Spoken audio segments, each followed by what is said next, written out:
Ransomware gets paid, a quick look back at Ukraine's grid hack, ISIS reality gets in the way of ISIS messaging, and the U.S. seeks to enlist Hollywood in anti-ISIS information operations. Online bomb threats, some that were for sale.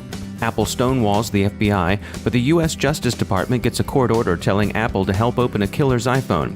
Apple hangs tough to generally favorable but mixed reviews. And we take a look at stock markets and labor markets and learn about the real costs of going mobile.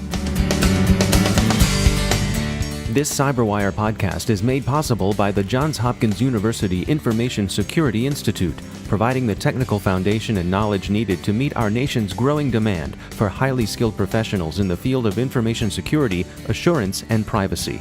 Learn more online at isi.jhu.edu. I'm Dave Bittner in Baltimore with your CyberWire Week in Review for the week ending Friday, February 19th, 2016. Early in the week, Ukraine released more interim results of its continuing investigation into December's attack on its power grid. It seems clear that the attack was long in preparation. Reconnaissance is thought to have begun around June and to have involved probes of targets in mining and railroad networks. Ukrainian officials offer more evidence of a Russian connection, specifically evidence of traffic from Russian ISPs and phone calls from within Russia, but for now they stop short of attributing the attack to the Russian government. We spoke briefly about the grid hack with U.S. SCADA security expert Joe Weiss, who thinks the timing of the attack is significant. He speculates that it was intended to send a message to the United States, and that message would be, "We hold your infrastructure at risk too." Weiss says Black Energy is no stranger to American networks. In industry news, the stock market gave cybersecurity stocks another lurching ride this week. Analyst skepticism about revenue took the share prices of several story stocks down. Story stocks are responsive, after all, to stories. Forbes doubts the sector's looking at a bear market. Barron's looks at the U.S. federal budget and sees tailwinds for security companies, notably FireEye, Imperva, Fortinet, Proofpoint, Palo Alto Networks, and CyberArk. BAE's new COO is expected to push into commercial cyber markets. Other financial observers think investors should consider current prices a buying opportunity. One of the sector's challenges is a tight labor market. Schools, businesses, and agencies are looking for ways of increasing the pool of talent available. At RSA, a week and a half from now, NSA will feature with Life Journey a Day of Cyber with a view to inspiring students to consider careers in the field. As much in demand as cyber labor is, students do face challenges when they seek to enter the field. We spoke with the University of Maryland's Jonathan Katz about those challenges. Here's what he had to say. I think the real challenge nowadays is that the field has become very broad. And to be knowledgeable in cybersecurity, you really have to know very many different fields. You have to understand networking, you have to understand systems, you have to understand a little bit about cryptography. You also have to understand things like usable security, how people are interacting with this technology, and things like cybersecurity policy. So taking all of that in within a 4-year undergraduate program can be very challenging. How do you have the program structured there? Well, one thing we see is that students come in and they think they're going to just learn some set of particular tools that they can use, some hacking tools or things like that. And what we try to focus on are fundamentals, because these tools are important to know and you'll pick them up along the way. But really, these tools change every 3 to 5 years. And so if you just come in to be trained in a specific set of tools but don't understand what's going on behind them, then you're going to find that your knowledge is out of date in a very short period of time. So we really try to focus on the important core elements of cybersecurity that will then allow students to learn whatever they need to over the course of their careers. One thing we have at the University of Maryland is an honors program focusing on cybersecurity. And we have students in that program who are not just computer science majors, but people from engineering, from mathematics, from criminology, from the business school, from other departments on campus. So it really brings students with all these different perspectives together, all focusing on cybersecurity. What kind of advice would you give to a high school student who's considering a career in cyber? Well, one thing I would definitely say is that it's a great choice, because right now, if you come out with a cybersecurity degree or a cybersecurity background, you have no trouble getting a good job. I think it's important to have a technical background, obviously, when you come in. Take programming classes in high school if they're made available to you. If they're not available to you, you can go online and learn programming. Just having the exposure to that will be very helpful to you as you start your undergraduate training. I think also having a mathematics background is important, not so much because mathematics is necessarily going to be used day to day in your job, but because it gives you some analytical abilities that you'll then find useful in your career. Other than that, I would say also being a good communicator is important. So things like English are not unimportant because you'll use that in your career as well. If you can't explain your results to other people, then you won't get very far. From your perspective, are there any particular personality traits that lend themselves to a career in cybersecurity? I think actually more important than the technical knowledge is having a hacker-like mentality. And let me explain what I mean by that. What I mean is not that you're going around trying to break stuff, but that you're constantly thinking about the way something is working, why it works the way it does, and then what would happen if you change your assumptions about the way that it's working or if you interacted with it in an unexpected way. And this is really the core of cybersecurity, looking at the way something is being done, thinking about what happens as an attacker if you came in and did something a little bit differently, and then thinking back again as a defender about what you could do to prevent that. All right, Jonathan Katz, thanks for joining us. This CyberWire podcast is brought to you by the Digital Harbor Foundation, a nonprofit that works with youth and educators to foster learning, creativity, productivity, and community through technology education. Learn more at digitalharbor.org. To return to the topic of cyber conflict, ISIS realities appear to be getting in the way of ISIS information operations. The situation on the ground and the daily facts of what it's like to actually live under the rule of the caliphate appears to be undermining the positive aspects of ISIS messaging, which have stressed justice, the equality of believers, and benevolent rule. There may be a dawning realization among those undergoing radicalization that these features are at best aspirational. ISIS opponents, however, are still groping toward effective counter-messaging. Mr. Kerry went to Hollywood last week to see if he could enlist the studio's support in information operations against ISIS. On the face of it, this seems sensible enough. After all, why not consult the people who know how to sell a blockbuster to sell an idea? But whether Hollywood has the persuasive chops to sell self-discipline and skeptical restraint is an open question. Perhaps cultural and military historians could weigh in on the question. In the U.S. government's outreach to the other California cultural pole, Silicon Valley, Twitter says it's continuing to block ISIS-affiliated accounts. Here, too, opinion is mixed. Many applaud the company's action, some see it as a simple and somewhat indiscriminate policy of censorship, and others regard it as ineffectual, not really impeding ISIS, but doing a bit of virtue signaling for the company. As is so often the case in cyberspace, Twitter seems caught in cyber's usual glare of war, avowedly good intentions but mixed reviews of an uncertain outcome. ISIS did surface this week when someone communicated a Facebook bomb threat to a Virginia military boarding school and claimed that he or she was doing it for the caliphate. Hargrave Military Academy received Islamic State-themed threats on Tuesday. The school took the threat seriously, and the authorities are investigating. It is, of course, easy to declare fealty to any cause. French police arrested a teenager in Dijon late last week for offering to sell bomb threats for as little as $5. Interestingly, it appears he'll be charged with failure to decrypt his devices and present them for inspection. Inability to see what's on a device, of course, lies at the root of the week's big cyber story.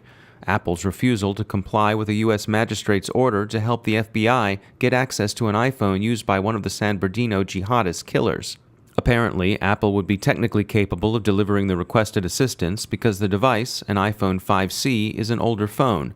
This wouldn't be the case if it were a later model. This has been widely reported as Apple's refusal to backdoor their products, but that's a bit misleading and the issue is more complex.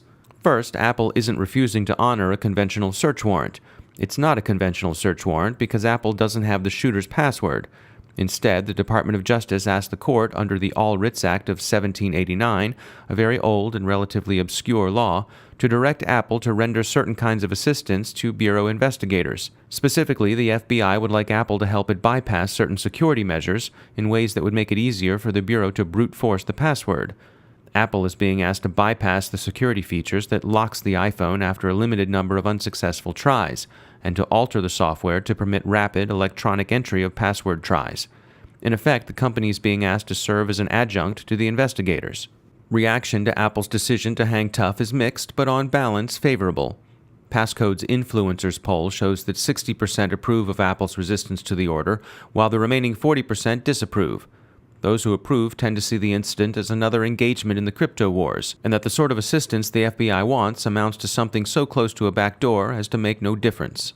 The pro-Apple side has some surprising bedfellows. Those sympathizing with Tim Cook's stance include not only competitors like Google and Microsoft, but people who've long been on opposite sides of surveillance debates, notably NSA leaker Edward Snowden and former NSA Director Michael Hayden. Those who think the government's got a point are generally struck by the limited scope of the court's order. It seems to them that compliance would help advance an important investigation without setting precedents likely to do injury to privacy or other civil liberties. And in this case, precedent is likely to matter a great deal. The case is taking the government and the tech industry into what some legal observers have been calling uncharted waters. Whatever the ultimate outcome, Apple's stance seems to have been good for its business. How that stance would be taken in places where the writ of common law doesn't run may be another open question. Some observers have quietly asked, for example, how the company has responded to the Chinese government's request for security audits of its products as a condition of doing business in that country. In other security news, Symantec warned that Dridex, a credential-stealing Trojan that afflicts bank customers, has become the most dangerous bit of financial malware now in circulation. The case of Dridex is interesting in two ways. First, the botnet that distributed it was taken down late last year. It reappeared in January, showing the unfortunate resilience we've learned to associate with such criminal tools. And second, it appears to have adapted to serve a new form of ransomware. This ransomware, Locky, as described by Palo Alto Networks, spreads via malicious macros in Microsoft Office documents, just the way Dridex spreads. Furthermore, a Dridex subnet appears to be distributing Locky. Researchers at Heimdall note that the ransomware is going after German-speaking targets particularly aggressively. But the most prominent Locky infestation so far has been at Los Angeles' Hollywood Presbyterian Medical Center. The hospital finally agreed on Wednesday to pay the attackers $17,000 in ransom to restore access to its systems. In this case, concern for patient care appears to have trumped concerns that paying the blackmail would incentivize other criminals to pursue more victims. Paying up is, of course, one response to extortion. Another is exemplified by Emsisoft, who late last week released decryption tools they developed to handle HydraCrypt and UmbraCrypt. Obviously, this is the better course of action. Unfortunately, it's not always available. Nevertheless, congratulations again to Emsisoft.